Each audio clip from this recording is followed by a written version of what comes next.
Here we go. This meeting is being live streamed, really. Hi, everybody, and welcome to the GHPD Spotlight and Recap here on JLJ Media. Who am I? Who am I, anyway? I'm James Lott Jr., the JLJ of JLJ. And who's here with me, as always, my Port Charles in crime, Frank Moran. Hey, everybody. Hey. Hey. Yeah, what are you doing here? What are you doing here, Frank? What's going on? Just hanging out.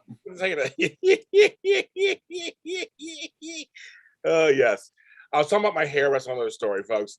I am here. This is JLJ Media. This is the end. Oh, this is the end. This is the end of the innocent stuff. This is the end. I'm in an 80s rock music mood right now. I just played some Don Henley earlier. This is the end of the soap block tonight. Earlier we had the Wide Army Spotlight. Me and Amanda Russ talked our way through it. That's out now, audio and video. And then me and Amanda Russ again, because Tammy Govea couldn't make it today. She's moving. We did the bold and the beautiful mini spotlight. Talked about Sheila and her return to the canvas. That's out now too, and that's on video on JLJ Media. If you are, yes, Frank is Dr. Floss. So yes, I'm going to mention that right now. This weekend was the premiere of our new audio drama, The Grown-Up Adventures of the Tooth Fairy, and Frank plays an evil guy named Dr. Floss.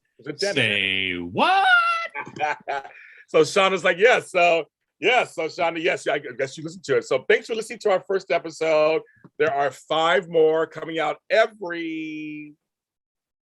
So I should know this. It's coming out every Thursday. Every Thursday is a new episode of The Grown-Up Adventures of the Tooth Fairy. Take a listen to it. It's on anywhere you get podcasts. It's there. It's a spinoff of Cupid's Crossing. So yes, you're great, Frank. I loved you. You're really good at it. Oh, that's very kind of you to say. I was going to apologize for making the listeners fall asleep during those brief moments where I spoke during it, dragging down the otherwise exceptional talent of that podcast. Frank, as always, will always be Frank. But check it out. Check it out. So wherever you get your podcast, The Grown-Up Adventures of the Tooth Fairy. It's out now. Also coming out tonight will be the Falcon Crest after show. Yeah. I talk about, yes, Falcon Crest. I talk about Lana Turner, you guys, where she played Jacqueline Perrault. And she was fighting Angela Channing for the grapes. So we're going to talk about all of that. And that'll be out later today. So you 80s Falcon Crest fans, that too. And some of you guys are watching 2 dates at the same time right now. Tony Moore, our buddy and friend, are interviewing Carson Boatman, who plays new Johnny DeMira on Days. They're doing that right now, probably doing it right now. And Carson Boatman, Frank, is married to an ex-AfterBuzzer, actually. I don't know if you knew her. I didn't know her. I saw her. I didn't know her. It was Julia something.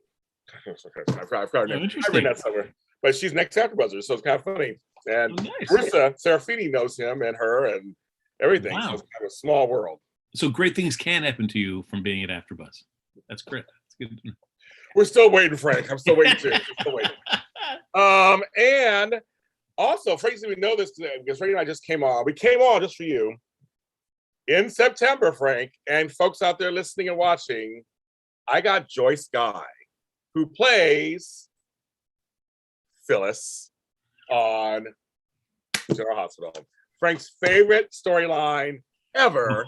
Oh. She'll be on in September. We just right before we came on, she confirmed she said yes, she'll do it. That's so I'll let you know which Sunday that will be, but she's coming on in September. So we're gonna talk about the Tano, which is Frank's favorite thing, and all of that, and Lenny dying. But she will be on. She's very lovely. She's actually a choreographer, director, actor, all kinds of stuff. So her name is Joyce Guy. You can follow her on Instagram at Joyce Guy. But she will be on in September. And I'm waiting to hear back from another one of favorites of Frank's. The one who plays Gladys. Her name is, oh my God, I forgot her name already. But she's coming on too, hopefully. So all Frank's favorites coming on through. So I'm just letting you know that's what's happening. Oh, wow. Yeah. Wow. All right. Let's. We're gonna be sick both those episodes. I know. There you go. Yeah, okay. They're all laughing. So yes, so I'm trying to bring you some guests and stuff. We're working on it. So those are happening. I want you to know those are happening already in September. We'll let you know, of course. Follow us, subscribe, hit that button, whatever you gotta do, and we'll know. Only the best. We'll do our best. I have to mention. I don't think we mentioned it last week. I think it was last week. I just want to mention they did do a in memoriam for Jay Pickett. I've got someone asked me. I've got to mention that at the end of one of the episodes. They didn't do any flashbacks because he was on Port Charles, obviously. They did mention him, so I want to make sure I mention him. I can't wait. Frank loves the Tano. I know. I said I'm picking everybody he loves. With all the characters Frank loves. That's right. Oh yeah. Yeah, I know. It just happened that way. It just happened that way. It just happened that way. And one piece of gossip that is happening now. Things are starting to die down with the whole COVID scare on General Hospital. But now Ingo Rademacher once again is tweeting and retweeting anti-vax messages. No. So people are getting very upset about that. For the kids this time. So people are getting very upset this weekend. And yes. And I just tell you, Frank, I told my niece and nephew went to school and 15 people came back with COVID already. My granddaughter and grandson so far safe. They've gone to school so far and nothing's come up for them in Sacramento. So, but it's he's tweeting that again. So he's anti-vaccination, anti-mask. So I just want to say that's just what's going on, folks. I was letting you know. Everybody's talking about it, so I was letting you know what's going on there. I'm very pro vaccination and mask, so everybody knows that. So I'm kind of like, yeah. That's disappointing. It is actually. Now that the storyline's actually heating up, it's like really heating up. And everybody, save the dates. Save the date because they made the announcement. Most going to be big. September 17th, Frank. Yeah. The wedding of Carly. You're invited to the wedding. You're cordially invited to the wedding of Carly. What is our names? Caroline, Robert, Spencer, whatever, blah, blah, blah, blah, blah, Corinthos, and Jason Quartermain Morgan. Ready for that? Whether we like it or not, it's happening. It's happening. It's happening, Frank. It says September 17th. In one sense, it's quick. It's quickly coming. So it's not like they said like, hey, November 23rd or something. Like, oh, right. Okay. I'm hoping, Frank, this ties into the storyline this week. I'm hoping that means a bunch of storylines are going to converge. That's a Friday. So I'm hoping that's the beginning of what's going to do. Oh, yeah, my Spice Girls. Yeah, thank you, everybody. Spice Girls. This is the reunion tour that came back 10 years after they. I'm hoping, Frank, that's what it means. It means that Nina, because Maxie showed up at the very end on Friday at the Tano. Oh, did we lose Frank? Is this going to be a common thing? We lose Frank. Frank, we lose you? You're frozen. We're doing so well. Caroline Benson, thank you. Quartermain, Corinthos, Alcazar, Corinthos, Jacks, Corinthos. I love it. Oh no. Oh, he's gone. He'll come back. He'll come back for you guys. I swear it. But yes, so or 17th is a Monday. 17th is a Monday. That's what it is. I'm sorry, not Friday, Monday. There he is. That's Frank. Okay. He'll come back. I was so disgusted by the storyline. And I was like, I can't. Yeah, you can't. I can't talk. You talk about it. Can't even talk about it. Yes. I was like, so anyway, so Maxie shows up at the very end. Maxie shows up. Yeah, man, which is great. I mean, at least to have somebody in there, but all you know is that Monday's episode is just going to be tons of terrible acting by Nina. Like, you can't. I love you, Maxie, but you're like a sister to me, but you can't be here. Oh, you saw the preview said that. Basically, the preview was her going, Max, you got to go now. You got to go now. It's just, I'm tired of that. I'm really tired of that. So, if they want to kick the storyline into gear, then she needs to see Sonny / Mike. And then I need to see Nina kind of trying to convince how she's going to be able to justify to Maxie that this shouldn't be an immediate sound the bell that Sonny's alive. Well, I have the answer already. I have the Yeah. answer. She's keeping Maxie's secret. There you go. Perfect. Love it. Secret for secret. Love it. I'm thinking that's the way we can do. We have to convince her. I think Maxie's first thought would be, I gotta tell them, but then Nina's gonna pull the card of, I'm keeping your secret, and it's just as bad. Almost just about. When you think about it. So I think that could be her one out. That Yes. secret sauce. The secret sauce. Exactly, Frank. The secret sauce. That's what it has to be. It has to be that. Because you're right. There's no other reason why she would keep it. She had to run back home to everybody know Max is alive. But he's alive. It has to be that. Yeah, I and certainly, Max is keeping her secret. I mean, I feel like comparatively, those secrets don't. Well, they're both bad. I mean, one's being done for a good reason, and the other one's not. There is that. Yeah. Yeah, it's gonna be interesting. I think that, but her showing up there, I was like, oh, okay, she's there. After a few episodes of Mike and Nina growing closer, going through things. He had a memory, Frank. He had a little memory. I mean, we got finally a fresh shot of a woman dressed in white with her blonde hair obscuring her face. So fresh, in a very, very wedding-esque outfit. Yes.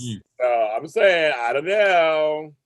Yeah, but no, that's a great call about why she won't say anything as well. Because please get this ball rolling on the storyline. Tara, I don't think it's gonna be. I think it won't be officially blackmail. It'll just be like, "Girl, keeping your secrets. Can you just do this for me?" Like she'll plead, or she'll pull out the sisterhood thing, like Frank said, and say, "Like, please for me," just like she did to Nina. So I don't think it'll be like a straightforward blackmail. It's more like, just come on, girl, do a sister a solid, and they're like, don't say nothing. Sisters before misters. That's right, sir. That's right, sir. We're misters. I know, Frank. I know. Yeah. So that storyline, I think I'm hoping that will come to a head in a few weeks. That's the whole point. That it's going to kind of they'll converge. Hopefully. Please, it has to end because I can't stand these Mike and Nina scenes anymore. I can't. Because they don't go any forward. Either have them sleep together already, or get back to our trials. I'm like, I'm just kind of like, we're in a holding pattern. Yes, in a holding pattern. And you're right, because it's just been because of the way they've written Nina. And as you said, if they should have really embraced her bad girl side, they would have already slept together by this point. Already. Right. That's what I'm saying. I'll bring some sauce back to PC. That's right. That sauce. Yeah. I could use that sauce for my lunch. I want to talk about this story I want to talk about because I'm loving the way they're using Kevin. So this whole Spencer thing, I had whiplash. Because at first, it made it seem like it's not Spencer. I was like, wait a minute, what? Because wasn't he there with the blood? Wasn't that him? There was not him. And so, but Nicholas does the whole scary movie tactic or scream tactic on him. Which I ended up laughing. I thought it was hilarious to me. I wasn't scared. But they're all going off on Nicholas, and Spencer's like, yeah. I'm like, well, wait a minute. I'm like, but didn't he do it? Well, later in the week, they let us know that yes, he indeed is guilty, except for the Ava Carr thing, because now we got Esme. No. Where the hell did she come from with her long Nell-esque hair? Where did she come from? Yeah. I don't know how I feel about Esme yet. I mean, the idea of the character, all right, we'll see. I mean, I guess there's a difference of, is she going to be written as somebody that's going to be a new addition to the teen canvas and is going to be around for a while, or is a very short burn character and it's just going to be very kind of one note for a brief amount of time? Because she feels very one notish. She does. Yeah. Oh, very much. Oh, I did a tweet today about Jocelyn where Homegirl was like, I'm skipping ahead a little for a second, but when she was like, and the kidney, blah, blah, and Homegirl was like, bitch, how do you know my business? And who are you? Like, who the fuck are you? I loved it. I thought I was like, that's right, girl. That's right. Because they all were kind of like, oh, okay. Because Cameron and she were like, oh, okay. But when Josh was just like, as you said, who does that? Who just talks with your kidney 5 minutes after they meet you? I'm like, I know it is weird. It's very weird. Like, she's just like, that girl's intense. And I think Spencer doesn't know what he's got. I think he doesn't, I think they're all calling her Dollar Tree now. Yeah. Let's call her that. but no, it's just kind of like, yeah, where'd this chick come from? But she's the one who set the car on fire. And I was like, oh, so there's speculation who she is. Yeah. What's the speculation? She's Ryan Chamberlain's daughter. What? Yeah. You could have kids. Who knows, right? We don't have no idea. Wow. All right. I mean, I'll sure. take that. Actually, I'll take that. Why not? Okay. Why not? I'll take it. Yeah. Although, I mean, admittedly, if you were living in a world of Port Charles General Hospital, where, you know, the things that have happened to all these people and you knew them, would you not in casual conversation have like, they become those people like, oh my God, I have a friend whose stepfather is like a mob boss, but they run it as a coffee business. And, you know, she had a kidney transplant from this. Well, no, that's true. It can't be, but the way it's her delivery, those kind of like, that's kind of weird. Like, I know all about you. Yeah. Yeah. And then I'm like, okay. And it's so weird you guys call him Spencer. They're like, no, nobody calls him Spencer here in Port Charles. And Josh's like, and we've known him all his life. And I'm like, well, go on, girl. She's like, okay. I was like, okay. But so what had happened was homeboy scares his son. He gets pissed. Of course, Laura, I love Laura. I mean, Laura could do anything. I don't care. But it's Kevin is the one that I've been watching recently, Frank. Yeah. I love the way that Kevin handles Spencer. Because Laura, she pulls no punches either. She's very much like, I'm a grandmother. You can tell he kind of respects her. But Kevin, he always gives attitude to Kevin. And he's a psycho. He's like, he knows where you can't get anything over on Kevin. So Kevin always handles it. He's always calm. He's like, I don't think that's what your grandmother's saying, or I don't think that's the same thing. Like he explains it back to him in a way. It's like, no, Spencer, you're still pissed and upset, so to speak. But like he won't, because that whole everybody agreed you hate Ava. Like that, everybody, hello, you hate Ava. But Kevin, I just like the way even when they had that breakfast or whatever, I like the way he talks to him. It's like it's just like he's not handling his bull crap. Yes. But Spencer tries it at him all the time. He tries it with them, but Kevin doesn't back down. And then Laura's kind of like, excuse you, like you better calm down a little too much. And then this Esme chick, they're both like, oh, okay, who this? Who in my house? Okay. And then she was like, you and I'll be living together. And Laura's like, that ain't what happening. Where are her parents? What's going on? That's right. With a great clarification that it's your father has a lot of money. And she did. Yep. You don't have a lot of money. She sure did. She sure did. She like, let me correct you. Yeah. And she was like, and then she kept reading him. She took. That's what she did, Frank. She grabbed the book and said, "Let me read you for a second. Okay, let's see. Let's return this page and this page. Okay." And she said, "So you're willing to take his money and not him, and to say like you're going to do all that?" And I mean, I'm paraphrasing, of course, but basically she read him that whole. She was true though. She was saying things like, "How are you going to do that? Be mad at him and still take his money?" And he got frustrated. He's like, he like short circuited and just ran out. But it was like she's right. She's like, I mean, you have to make a decision. Like, you should get a job. And he's like, you're not working at Kelly's. I'm not doing that. I won't work at Kelly's. I mean, but she's kind of like, the point is you can't live off of him and then be mad at him and not want anything to do with him. And Spencer, that showed his immaturity, and he totally just short circuited and stormed out. And I would love for him to get a job, whether it's at Kelly's or somewhere. Actually, like Kelly's, Metro Court or somewhere. Court. Yeah. Just like, yes. I mean, him to go through a little bit of a story arc of the spoiled kid kind of, forced to, live like a regular person for a bit. Yes, I agree. I think I have nothing wrong with that. But I just, yeah, I did. I had to laugh though. I thought of you. I had to laugh. After the fake stabbing, the talking to, and Jocelyn and them were outside out front. And Cardi had to get her 2 cents in though. Cardi, we can't just leave. Cardi got busted the door. Niggas, what the hell are you thinking? And keep your weirdness to yourself. Like, I had to laugh. I thought of you guys. She had to bust in and give her 2 cents. She's like, sorry, Kevin and Laura. Sorry, girls, but I got to say this. My opinions are way more important than anybody else in this room in this moment. Yeah. That whole beat of the storyline was so poorly handled to me. And in a sense, you see why it has to happen, because it has to set up the Jason and the meeting of the 5 families. But realistically, it didn't make any sense where it's like at any point, Carly did not need to go. All she had to do is speak on the phone with Jocelyn.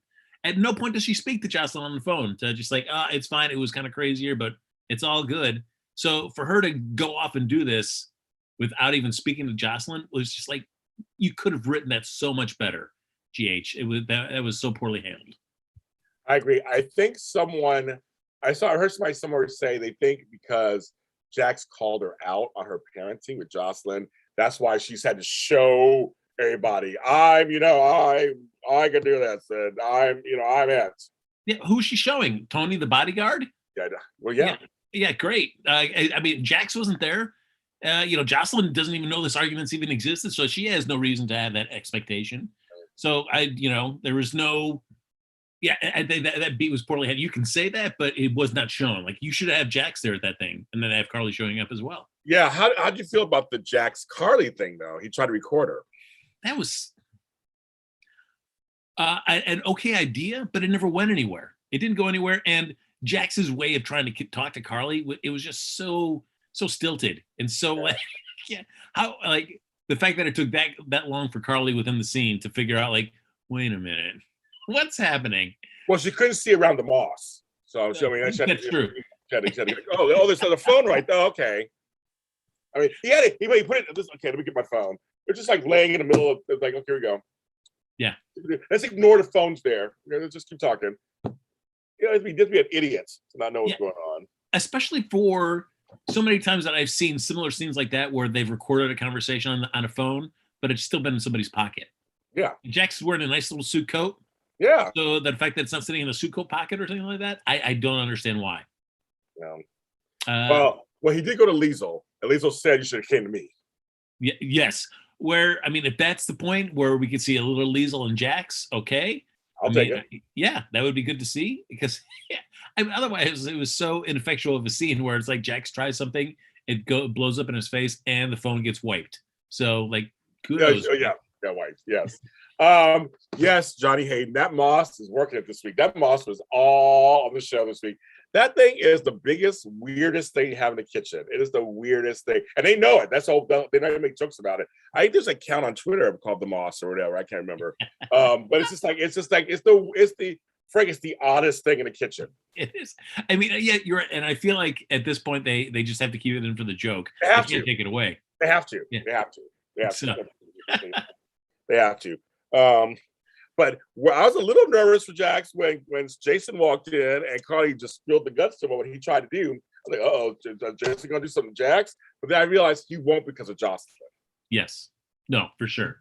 Yeah. So Jackson definitely have some leeway. But for Carly to say he has broken his trust, okay, whatever. Right. It's so frustrating that, Jax, I mean, certainly not trying to record your ex-wife. And for whatever Jackson's plan was, I was going to play it back to you to see so you could hear yourself. Yeah. But the idea that Carly is just so unable to realize, like, yeah, I am in over my head a bit on this, and this is, it's one thing to be married to Sonny and be like on the outside looking in, but now that I'm actually the one that is the head of this does change things a bit, and it is kind of creepy and it's scary, and I don't know exactly what to do. The fact that she cannot admit that even to Jax is frustrating. Yeah, it is. No, it is. But I mean, Jackson completely wrong. I even think Jason's on Jackson sees what Jackson's saying though too. I think Jason gets it. Yeah, but he's supporting Carly, of course. Yes, the Moss has its own character now. Yes, it is. I mean, Jason's made it very clear that he does not want Carly involved with this. I mean, Sonny didn't want it, and I know Jason doesn't want it because he knows what kind of toll it can take on somebody. So clearly, yeah. But but you're right. But then it's also the Jason and Carly history where they do have each other's backs no matter what. Which makes it and you're right because Jackson said, Jason would just took the job for you, would have done it, kept you out of it, but you like it now. I think she does. I think she likes it. And that would be a good story point if they'd show more of it. We've seen none of other than her being that meeting of the five families.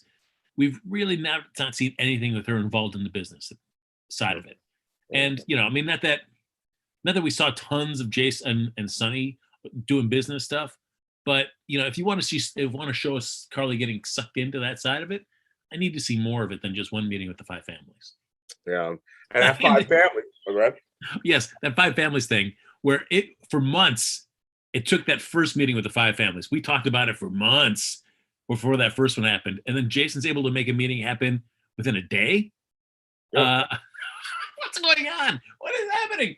This five family meetings are very loosey goosey in terms of ease of setting up when the writers want it to be.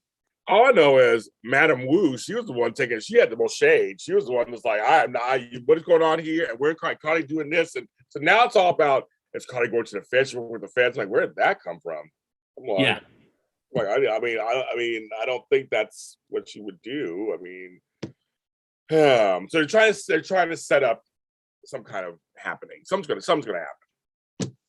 So, I mean, I guess some kind of, are they expecting they're going to get attacked at this wedding? I don't understand. I feel like this wedding is a big deal. If they do it right, it's supposed to be a big deal. I feel like, but it's weird because I'm not going to care about it for the Jason and Carly part of it. I'm only going to care about it for the other tangential things to it. Yeah, everything else to it. Which, I mean, I guess we hear Carly saying, is there going to be anything of us in this wedding? No, not really. Not for me. Jason don't care. Yeah, Mrs. Wu is funny. She gave that when she was walking out. She gave Carly that look when she was leaving the meeting. She was like, and just walked out. I was like, dang, girl, why you going for Carly so hard? But they have to get married. Now it's different just for them setting a date. So they have to get married. But something's up though, Frank. What's up? Okay. So week before, Naomi's dead, right? Drew. We get Drew finally. Karen Matheson debuts as Drew. You have the five family stuff. And then at the very end on Friday, Martin goes to Laura, we have a problem. Is all this bringing back Cyrus on some level? I don't know. My only hope can be is that whatever this is the thing that has to take Laura out of Port Charles for a while. This is her summer break reason. Yes. And so if that's the case, and it's getting us away from my worst fear of those rumors of Laura and Kevin getting divorced and Kevin's terrible stuff with his brother, I was excited by this turn of events because I was like, okay, then this maybe this was all just rumor that I heard online and read about Laura and Kevin. So I'm down for whatever this is, and I don't know necessarily if it has to be it could be Cyrus escaped and the threat of Cyrus, but I feel like but it can always be the Cyrus thing wouldn't be an immediate thing. It could just be an excuse for now, but like a someday whenever they want to bring that character back, they can. Well, it's also Jerry Jacks. A lot of folks think Jerry Jacks has Drew. But all these things are happening. I feel like they're all connected somehow. A bunch of things happening. Yeah, I mean, I feel like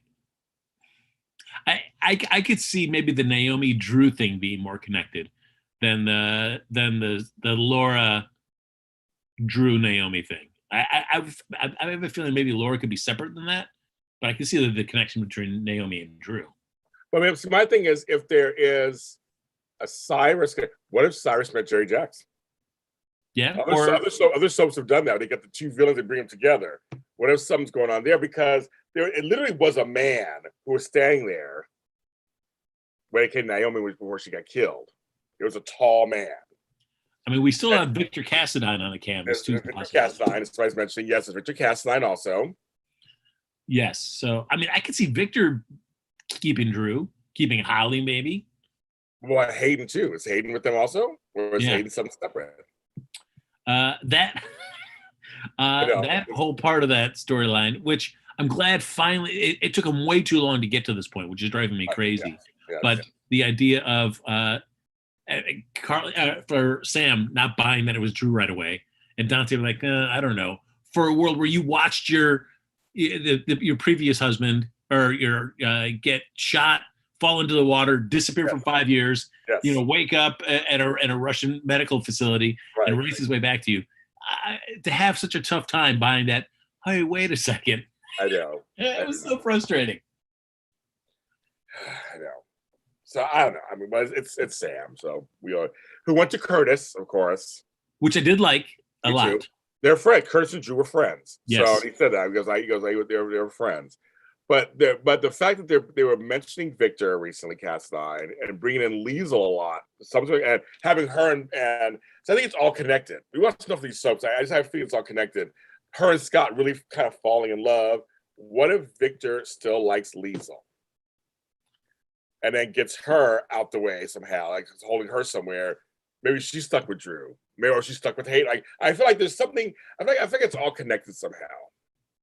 Yeah, I would. I mean, I love the idea of that. That would be really cool.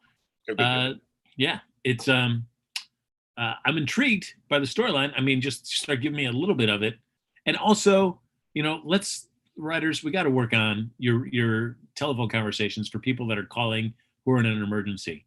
I feel like first thing you got to just say something important, something relevant up top to be like, "Hey, it's me, Drew." Right. Some kind of context to be like, hey, I'll even give you without a shadow of a doubt that it's really me, right. As opposed to, right. They're coming. Don't waste time with they're coming. Say something right. That's actually going to make Sam think, oh wait, this right. really is Drew. Right. Well, Naomi did that when she said the wrong middle name. Yes. Tried to give some kind of clue, like there's something wrong, folks. But yeah, Drew didn't do that. But Cameron Madison, so far, I know he just started. I kind of like it. Yeah, I'm down for it. I mean, because I've been fond of the character of Drew, and we've talked plenty of times about how there was so much untapped potential with him that so I like the idea of them having a chance to do that now. And I'm digging Cameron Matheson, of course, with the prisoner beard. Got that going. Yes, he's working it out. Well, Holly Sutton right now, last we know, she's being held over in Europe somewhere. So they showed her in that thing. That's all we have right now. They haven't continued. Someone's asking that. I bet Hayden and Drew are in the same facility and will escape together. Maybe, yeah. Maybe. It could be interesting. I do appreciate. That the soap that General Hospital has done. They did shooting flashbacks with the recast characters. Yeah, I'm down for that because I always feel like that's a great thing about soaps is that you can show these great flashbacks of these actors and characters throughout the years, and then it gets tough during recasts. Yeah. So the idea that they're going to take a little time and reshoot some scenes or shoot new scenes that take place in the past with the recast characters, I'm all for. Yeah. Also, I thought of you, Frank, because we got it. You wanted it last week, and we got it. Ava and Portia scenes. Love it. I saw that. Yep. I was like, you actually asked about that. You said on the show last week, and then all of a sudden, there you are. I'm like, oh, Frank asked for it. Here it is. And they're becoming friends. Loved it. I thought it was great. It was good. That was good. And very happy with those scenes. Yes. And Kiki's badge. It said Lauren Jerome. I was like, oh, okay. That's creepy. Yeah. That's that girl. That girl did that. Esme did that. So. And then. Go ahead. Foster. I don't think with the Esme thing. I guess they have it as one big twist for the Spencer thing. Just when you think he's caught, he gets a way out. Oh, but really he didn't because Esme's connected to Spencer. Cool. But the way that they've been writing these Spencer Trina scenes, then to all of a sudden have just Esme just like, oh, hey, I've been here the whole time seems, I don't know. It, great for the twist of it, but also just seemed like, so Spencer's really just a douche, isn't he? Because he's clearly got a thing for Trina and is not referencing Esme whatsoever.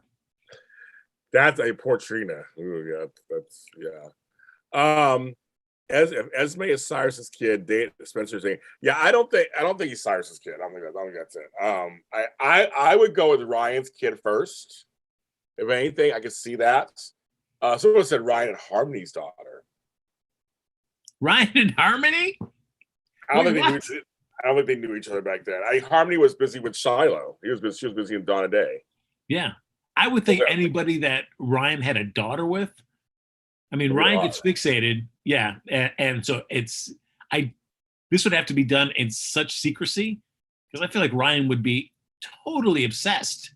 Right. He had with the mother of the daughter and then the daughter herself. Right. But Spencer don't seem like he's that into Esme. No. So I'm like, what is that about? Well, it's true because I'm not that into Esme either, so I don't blame you, Spencer. Oh, dang. Okay, Frank is smoking.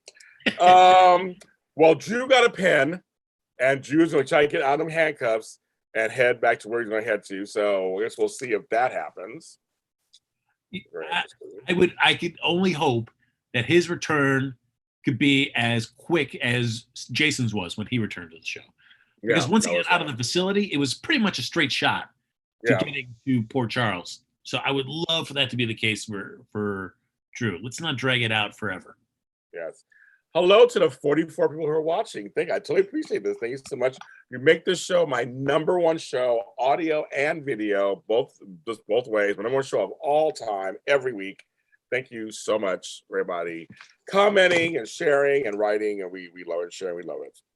One other thing I'm sorry to mention is that we talked about the Curtis and Drew moments where Curtis was like, "Oh yeah, we're best buddies." What I do love on soaps is where they somebody talks about their special relationship with another character by sharing with us some kind of great thing that they always do together that we've never seen. So like, wow, we're always talking to each other about football. Like, oh, sure, okay, we've never seen that ever. I'll take it, Frank. I know, but thanks for all these kind of great things that you guys always do that we've never seen. We never saw it. But they were friends. Speaking of friends, it was girls' night out. Oof. And it was the good girls table and bad girl Britt. But Britt decides I'm going to walk over. So we have, make sure I get it right. We had Epiphany, return. Hello. We love Sonia Eddie. Glad she's back. Bobby, Liz, Terry, and Deanna and Amy. And I'll say Risa Dorkin plays Amy looks really great these days. She's good. They were mean to her, of course, which deserved. The whole scene was kind of funny to me. Her trying to kind of make, hi, everybody. Like it was kind of awkward and crazy. But I love the fact that Terry is warming up to her, actually, and then calling her out on her shit. I think Britt is trying to change on some level. She's not the same Britt she was all those years ago, but she couldn't see that she was like really in the wrong, and Terry had to call her out on it. And I feel like Terry's a character that can do that with Britt, or at least Britt would hear that from, as opposed to like if it was Britt and Elizabeth or Britt and Bobby. I don't know if Britt would be as open to taking that criticism and taking it to heart. But I will say, her Epiphany's conversation I really liked a lot, actually. Yes. Because I mean, just again, Sonia Eddie's so good, but Epiphany is that kind of matriarch figure. She's a boss. And she totally talked to her. She just talked to her like, here's the deal, girl. And it was kind of funny. She's like, how am I supposed to be mad at you? You're kind of admitting that you did wrong finally. Like it was just a funny scene between the two of them. And I don't know, it's good to see Epiphany because we love Epiphany. Epiphany says she's like a comfort food. It's like goodness, when you see her, you're like, yeah, she's supposed to be here. She's good. Things will be okay. And then the rest of the ladies had to laugh because Liz was like, I dated Jason. You guys didn't date him. Like that was kind of funny. We're over a long time ago. Sorry, Liaison fans. He was like, I'm over a long time ago. But they all agreed that, he saved Jason, that Britt saved Jason's life. Jason saved her life. She helped bring down Cyrus. And also they begrudgingly with the Carly Jason thing too. But it's kind of like, well, they've always been friends. That's the one thing. They've always, I love it. And Liz like, sorry about Carly. Oh, she's like, I know Carly. Like Bobby know how Carly is. Yes. No, that's true. It's like you can love your child, but also know how they are. Yes, exactly. Says some stuff about me like, I love them, but I can see what you're saying. I see what you're saying. I see what you're saying. So I thought it was kind of funny, but the whole Mean Girls routine, I thought, okay, well, but to me, it was normal. It's like why would they like her? I mean, she did nothing but be mean to them. No. But I think come together. Go ahead. No, it said it plays into your love of history, where it's like, yeah, Britt has done these things throughout the years, and so clearly she would. Lots of people would hold grudges against her. Yeah, I think why not? I had no problem with that. Okay. Where do I want to go next? Because you know the storyline I'm saving to last because I don't. Oh, yes. You know I don't want to. But I'm trying to get to all the other stuff first. Like we're not talking about Frank. I talk about anything. I talk about the weather. About that last storyline. What do you think the weather's like in Port Charles this time of year? What do you think? I mean, it's coming to late August, not even heat wave. Oh, I don't know. Oh my God, I love it. Here's the one that I do like. Yes. Martin and Anna. I was like, okay, I could actually, and having Valentine kind of jealous, I like that. Frank, you're not in for it, really? I love it in the sense that it gives me something I haven't seen much of, which is a great Finola Hughes, Michael Unite kind of pairing, which is great. Yes. More Michael Knight is great, better. Yeah, I mean, I feel like Martin's been like the short end of the stick in terms of the Laura Cyrus Martin kind of I agree. area in terms of development on the show. I agree. So while I love that, I also know it's like this is a great for a one-off bit because it's not. We all know that there's something going to be between Valentine and Anna. So I mean, this is just like a little straw thing, especially if it's going to be leading into Laura and Martin have to leave town for X amount of time for whatever reason. So it's you just get us a little flavor of Martin, give us a little fun little banter, and then he's gone. I would love it if it was for real, if there was a real possibility, but I also know it just with Valentine and Anna, the Martin thing is just a disposable thing. I would love it if Martin was with someone else. Give me Diane and I mean Max. We haven't seen Max in forever. Are we ever going to see Max again? Who knows? Let's see Martin and Diane. Let's see. Because we see them, on screen just about as frequently, so we could do something with that, or Martin and anybody else, something where we could actually see him being, having a real shot at something. It was fun. It was fun dialogue, yes.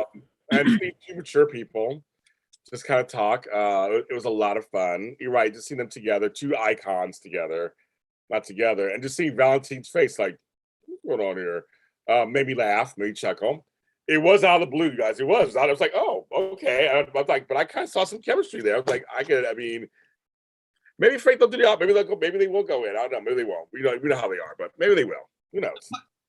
For as much as Valentine and Martin have that kind of business relationship / somewhat of a friendly relationship as well, it also seems weird that Martin can't be that clueless as to understand the kind of connection / attraction of Valentine and Anna.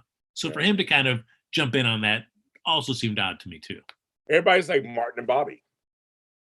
Oof, no. I don't see it. I don't see those two. No. So yes, Bobby. I mean, that's something, but I don't see any chemistry between those two. When they haven't been put together, so maybe put them together, we'll see what happens. But I don't see it. Give me Martin. What? Martin who? Martin and Epiphany. Hey, that'd be kind of funny. Why not? I mean, I can maybe pull some out of there. It'll be interesting dialogue. Sasha and Brando have ultrasound. Yeah, I mean, I'll be curious to see when the other shoe's going to drop on this story. Yeah. Right now, they're happy. Yeah. It's just kind of like, okay. It kind of plopped them in. It wasn't anything exciting. Just like they're cute together. They're happy. I don't really have much to say about that. That's that. Everybody's like, James, just do it. I'm just make sure. That's part of that. That is part of that storyline. Never mind. That's part of that. I'm going through everything. Go ahead. Oh, I'm sorry. It could be that something happens at Sonny and Jason's, or Carly and Jason's wedding. That somehow Sasha gets hurt. The baby's in danger. He wants to pay back against the Novaks or some of the other. He gets kind of sucked into that, and maybe that ends up turning things kind of sour for Sasha and Brando. Maybe. I don't know. Sam and Dante argue by the pool, but we're colleagues. Are we colleagues? But we're colleagues. Are we colleagues? I just don't care.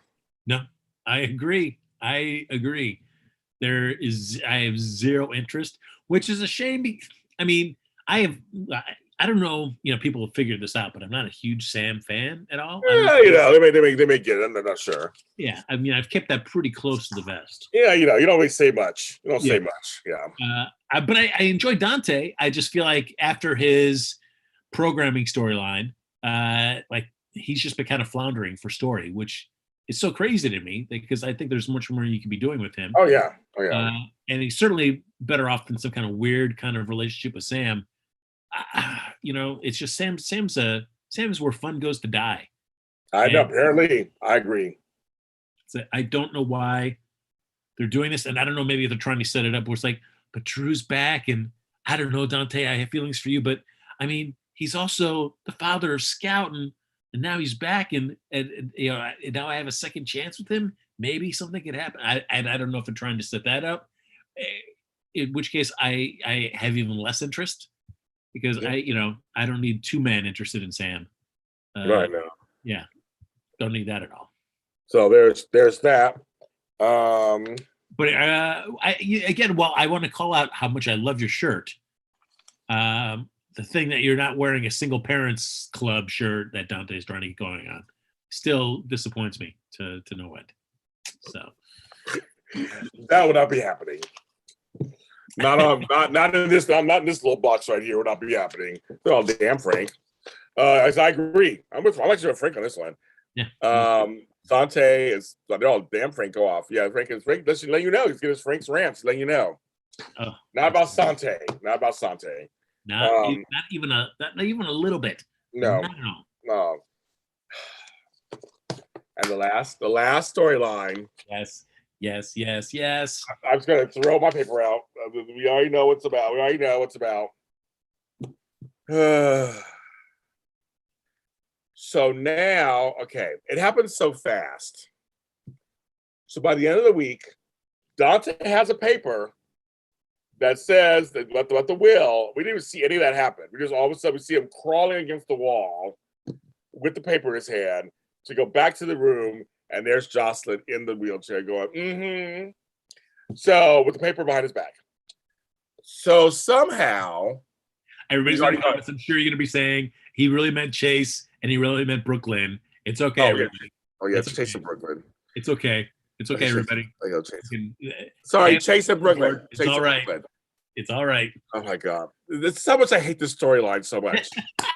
That's how much I hate the storyline so much. I'm sorry. Chase and Brooklyn. Because I hate the storyline. I like Chase. I like Brooklyn. I like their friendship. I like the whole thing going on. And is anybody saying you meant Chase and Brooklyn? Yes, I know. I know what I meant. Yes. That's how much I hate the storyline. Yeah, I'm gonna let everybody say Chase and Brooklyn. Go ahead and get it out. I know. I know. Yes, I said it wrong. I know. I said it wrong. I caught it. I'm gonna let everybody say it, Brooklyn. Everybody gets okay. Everybody get it out. Everybody get it out. I know. I said it wrong. I know. There you go. It's how much I hate the storyline. I'm telling you guys, how much I hate the storyline. And that they're sucked into it. They're sucked into it. You know, I'm waiting for that set. I know, John. I was like, why can't we see Edward's set? We can see the study. Why can't we? We got none of that. None of that. None of that. We got none of that. So somehow he found it. We get none of it. It's like the whole scene just done. But Brooklyn finding out that everybody find out that Valentine and Chase are Team Austin. That is what we found out. Team Austin. So Chase said it in the context of any man who's kept in the dark. That was a stretch. That was so much of a stretch. For Chase's trying to I'm going to also zing Willow while also kind of answering Brooklyn's question. So I'm like, oh, all right, whatever. So the Quartermain family all get together and realize, hey, yeah, Tracy said that, she's been doing all this with the letters between Jimmy Lee and Edward. So he may have written him in the will. We don't know for sure. That information's in his study. The fact that nobody went in there and grabbed all that information right away to verify and hold on to is stupid. We're just going to keep that all in there, never once go in there. It's just like, no, this is kind of an important thing. Why don't you just, get that information and secure it? Yeah. So to have Chase just kind of like go waltzing in, and I'm curious to see now that he's busted by Brooklyn, does he cop to it or does he not? Does he kind of like hide the paper and get around it? My thing is, if he can barely walk, how's he going to search through a room? Yeah. He can barely stand up. He literally was crawling against the wall trying to hold on and open those two open doors. I was like, oh. I don't know.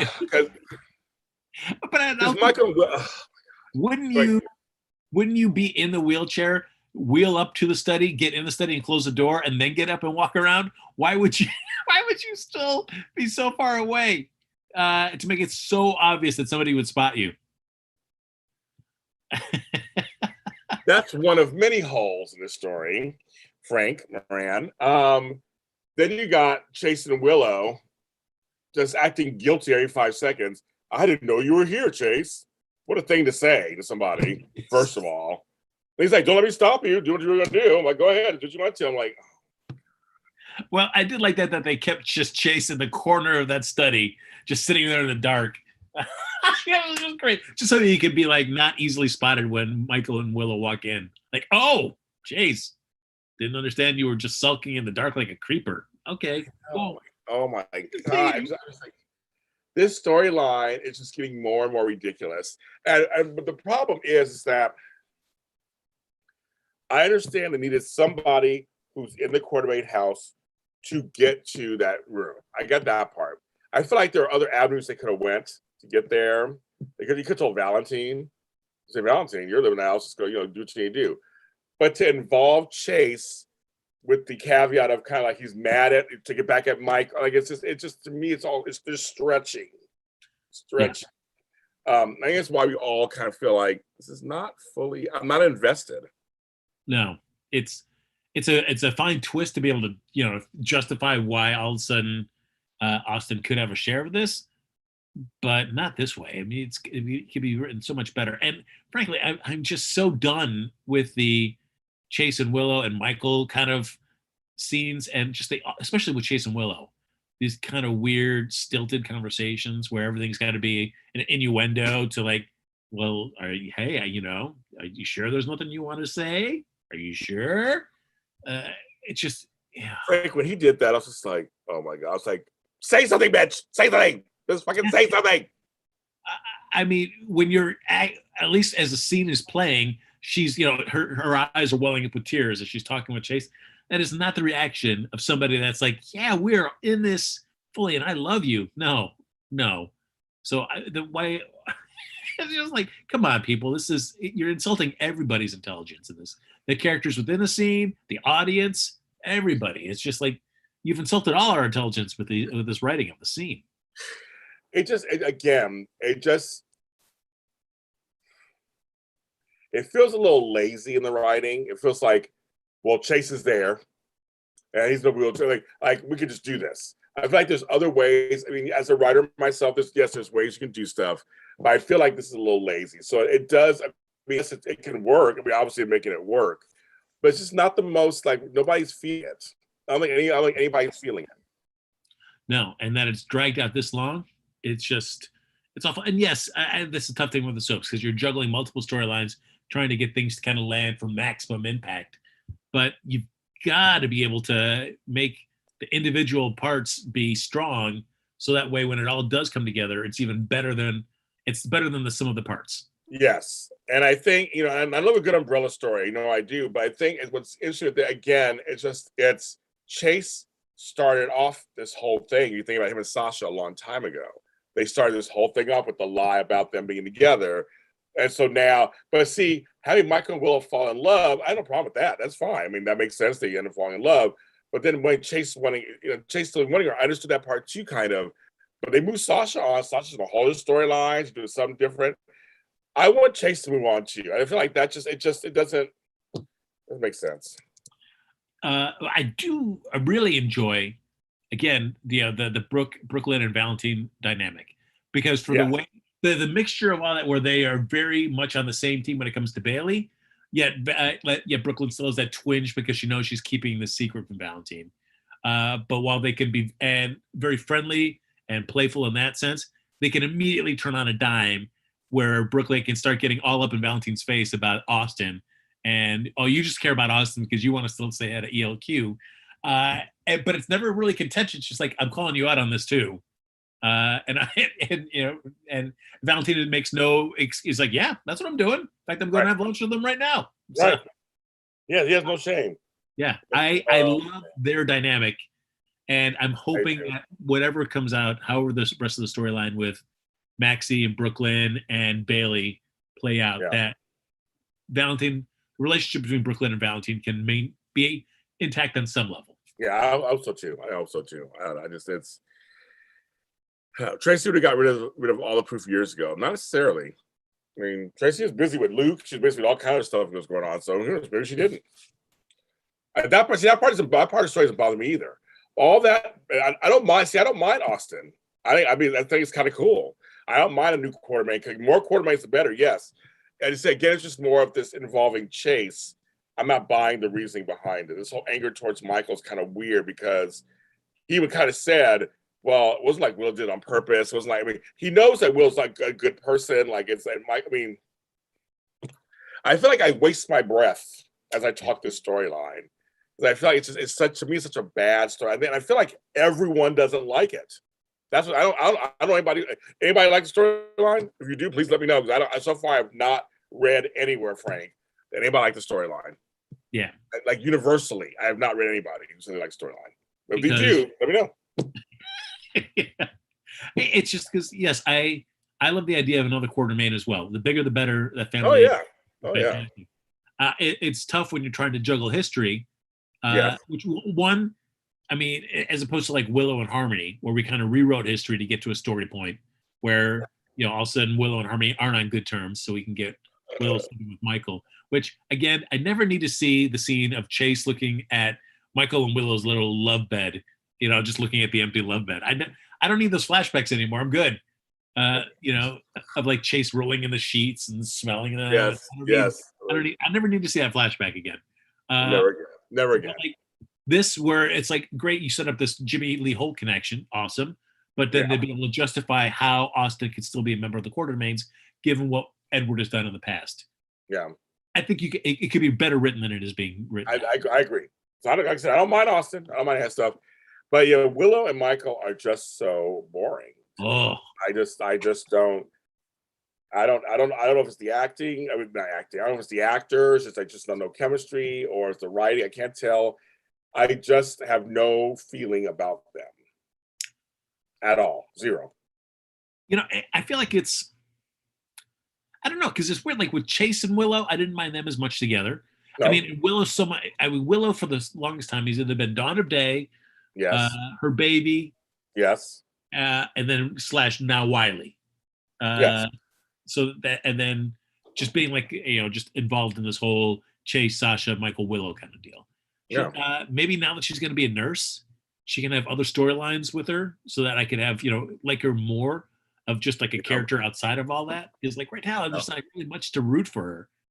It's like, I'd rather root for two characters that are really in and of themselves characters getting together or falling apart. Like Willow's just still feels like a cipher to me. Yeah, everybody agrees. All the above, James. So like it's like nobody. I'm looking at this. I have not seen anybody who loves this couple together. If there are out there, please let me know. Do they even have a stand name? I don't even know. Is it Silo or Milo or I don't even know. Don't even know. Because again, all the characters themselves, I don't mind them by themselves or other things. I don't mind them. Them together, like when Michael and Jocelyn went to see their mom, and she talks about being married. I didn't mind that scene. They're all like family. It's fine. But you put them with Willow, I'm like, yeah. Seriously. The other thing that's frustrating to me too is I'm really tired of Michael and Carly scene where Michael still's not like I don't need to see it more like Carly saying, Michael, you can tell me anything. It's fine. I'm not going to judge you. And Michael just like, nah, I don't really have anything to say. Like, come on, just at least talk to somebody about all this. And it seems weird that you would not mention anything to your mom. Again, Frank. Yeah, I don't know. I don't even. Yeah, oops, we don't really care about this couple. I know, seriously, I seriously have not met anybody. I have not seen anybody talk about how much they love them together. I have not. I just haven't. So I'm just kind of curious why they're still, they call Millo. Oh, Millo stands are intense, James. There's a Millo stand. Come for me, bitches. I don't give a fuck. Come for me. I don't care. Any stands come for me. I give 2 S's about that. I don't care. Come for me. I don't like the couple. I don't like Millo. Trust me, Fizz fans came for me years ago. I don't care about that. I don't care about any of them. I don't care. Come for me. I don't care. It's a show. It's a show. It's not real life. Know yourselves. The fact that they're intense, I'm like, about what? I never see them. I talk crap about them all the time. I never see them. I've never had any Millo fan come on the show and drag me through anything. So I'm shocked. I almost hope one would drag me. I'll read your come drag. Okay, here it is. If you're a Millo fan, comment on this show somewhere where you find this, and I will read your comments online. Be mean to me, call me names, whatever. Please go right ahead. I'll read it. I'll read your name and your comment online. Yeah. Be nice to me though, please. Okay, thank you. Be nice to Frank. Be nice to Frank. But for me, it's like, Also, okay, so my name DJ. So this is the first time I'm saying I like Michael and Willow, but they do need a better story. Okay, DJ. That's all right. I mean, yes, that's great, but the fact that you can say that they still need a better story, all right. You know what's going on. You know what's going on too. That's funny. I'm seeing one person. Okay, that's one person I've seen. I literally have not seen. I literally haven't been. Like I said, other fandoms will speak up. Even though there were a few Peter fans, not that very many, but there were a few. I saw a few of those, but most of them I didn't see any of that either. But other ships, they love to block you. That's why I don't care. Millo sucks. I think it's hilarious. But I'm inviting any Millo fans to tell me how you feel, or not even go off me, or tell me how you feel about it, why you like them. Tell me why you like them. You two go so hard. Me and Frank do this for 6-7 years. We don't care. I'll tell you something. Trust and believe. My life will go on. My life will go on. I'll go on. So come after me. I know half of you guys in the channel probably hate me. I'm sure, and for anything, I'm very for you. But you tune in every week and you talk to us, and I appreciate it. That's fine. But I'm just telling you, I've never seen. But tell me, Millo fans, why you like them. If you can tell me why you like them, I'll read the comments too. I mean, seriously, I just haven't seen it. I'll do a whole show on Millo. If I get enough comments, good and bad, I'll do a special mini spotlight on Millo. Oh, that'll be it. And Frank, you better join me. I will. just to be, because a lot of it will be like, really? Exactly. We will do a mini spotlight on Millo. If I get enough either hate or love, both, either one, send it to me, and we'll do a mini spotlight. We'll do like 15 minutes or 20 minutes. Love it. And I'll read the comments. That's right. I'd love to see that, because I'm like, ugh. So I was curious. I'm curious. I mean, bring it on. I love it. I'm not afraid of nobody. I love it. Trust me, I've been called every name in the book. Trust me, I know what's going on, so I'm fine. But I want to see some Millo fans. I really don't. DJ's the first one who said I like Millo, so I got one. So the show will be all for you, DJ. If it happens, it'll be all for you. If it happens. Anyway, oh my God, Rose Kate's like, would that be a bedtime story, James? Exactly. I'm just telling you, we'll make it fun. We'll make it fun. Or fun of. We'll make it fun. But I'm just curious. I'm like, I've never seen anybody say they love the couple. So I'm just kind of curious. Who does?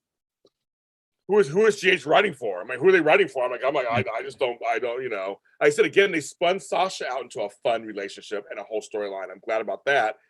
And Chase has potential to be in other storylines. Like, where's his family? Where are his parents? Whereas, him and Brooklyn, to me, have chemistry. There's something there. Like, get him involved with her, because she's single. She's not with Valentine. Everybody knows she's not with Valentine. They just have a baby together. And it's like he needs to focus on her. They start falling in love. Then I'm in. I'm in. Give me a chance for Dante and for Chase to get back together as partners. Yes. PCBD. Yeah. Let's get back to some stuff like that. Get him back on the force. Let's spin him out to his own thing. Don't let him do a revenge storyline. It's dumb. It makes no sense. They're stretching it, so it's kind of making sense, but they're not. But it's loose. It's a loose thread. That's not that important. You get the mob war heating up. Let's get the PCBD involved. Yeah, that's what I say. And we've already talked too much about the storyline. Right, we're going to end the show right here. It is 5:15. Been on for over an hour. Thank you everybody for watching the show. As always, making me and Frank number one on my network every week. This show just supplies the views and everything. Thank you so much. Please tune in next week. We're back again next week. Everything's back to normal again next week. Lucretia sends her love. She couldn't make it home in time, but she's obviously doing okay. I dedicate the show, as I did on my other shows today, to my brother Max. He passed away 5 years ago today. I had done all these shows, even with Frank. I did all these shows 5 years ago, and as I was leaving AfterBuzz TV, got the phone call from the police that he had died in a car. So ironically, I almost didn't do the shows today because I was kind of like, I'm not really in the mood. But I thought, no, I'm going to do them. He was tickled that I was doing these kind of shows. I'm sure he's watching me wherever he is. He's watching me and probably laughing. And so I want to dedicate it to Max, my brother, for just supporting me and just kind of being there. So I want to dedicate these shows to him. And then I dedicate the show also to my other brother who's alive, JR. He's here. He's alive. And he's here. And I posted a picture of me, him, and Lucretia together several years ago. We went and saw Krista Allen do stand-up. We had a fun night together. So she actually met my brother. Not a lot of people know who he is, but she actually met him, so she knows him. So JR, happy birthday to you too. So it's all about brothers. And Frank's my brother too. Brother from another mother. Yes! Brother from another mother. That's right. I don't know his mother, but brother from another mother. And yes, we are real. Frank, tell them where they can find you if they want more realness. Oh, find me on Happy Go Jackie, Twitter and Instagram. Yes, and he's also on the Grown Up Adventures of the Tooth Fairy, new episode coming out on Thursday. He plays Dr. Floss. He's really funny. So you should check out the show. Check out the show. It's fun. You're good, Frank. You are good. Oh, thank you. Sit in my chair, folks. Let me extract a molar from you. Okay, it's a 5-episode series every Thursday. So check out the new episode. The one that's out now, it's here. It's out now. You check that out. And of course, we're all James Lott Jr.'s are sold at James Lott Jr. and all social media platforms and on TikTok, of course. So everybody, please have a great week. Get vaccinated or wear a mask. We'll see you next time.